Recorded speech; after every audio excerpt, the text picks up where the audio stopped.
Welcome to another edition of VIX Politics, political talk with no teleprompters.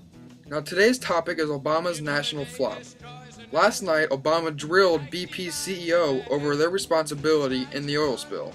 He then went on to bash big oil, explain the relief project and his dedication to those in the Gulf. He even had time to push cap and trade once again. Just more knowledge from the Ayatollah of socialist crapola. Now listen up, because this is VIX Politics. Dug our treasures there, but can you still recall the time we cried, break on through to the other side. Hello and welcome to another edition of VIX Politics. It's on the promo. Today's topic is just Obama's national address last night. It's ridiculous. It's the same crap every time the guy gets in front of a camera. Lies. He puts his own agenda ahead of whatever's happening in the country. There could probably be baby birds on fire, and he would push bank reform or something while addressing that topic. But last night he did it when, of course, he talked about this bill, and then he said this is a perfect example of why we need to get away from oil and head towards new energy. The thing is, yeah, everyone wants new energy. If we could power everything with windmills, that'd be great. But we can't. Stop talking about it. We have a huge issue to deal with. Legislation is the furthest thing that should be on his mind right now. It should be helping the people in the Gulf. Before we could do that, he had to get more blame out there. He said that the reason we're drilling so far out into the Gulf, thousands of feet deep, too deep for any people to get down there, is because we're running out of places to drill. That's 100% not true. That was a complete and utter lie by the President of the United States. The Dakotas hold one of the largest amounts of oil in the world.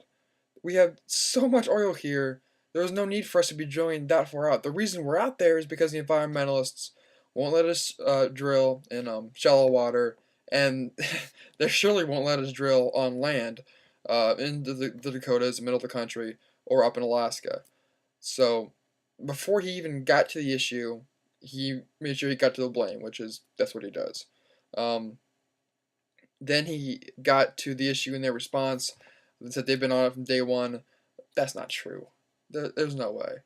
Either the truth, which is that's not true, or even if that is the case, then it's taking you this long for this little output that we've seen as far as a relief effort, then it'd be more embarrassing to claim that than to just admit that you weren't on top of it.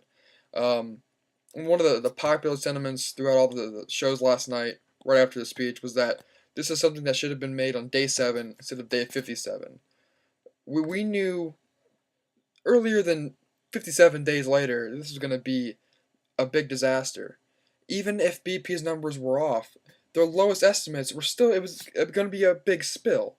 Aside from that, it was a huge oil disaster. A giant rig died, killing 11 people. And he could have given a press conference or something on that, but he didn't. He let it grow on him. Even if he was doing everything right, it makes you look bad, which I thought even he could understand, but I guess he can't. He made sure he jumped on BP again. The only people who can help us, aside from the Sweden offered aid. Denmark definitely offered aid. Saudi Arabia offered aid. No, I think Saudi Arabia knows how to clean up oil.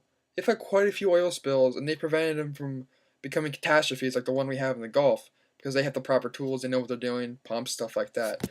What Obama has to do is rescind the Jones Act. It's something Bush did during Katrina. It allows foreign flag ships to come and bring aid, or in this case, supplies to clean up the oil.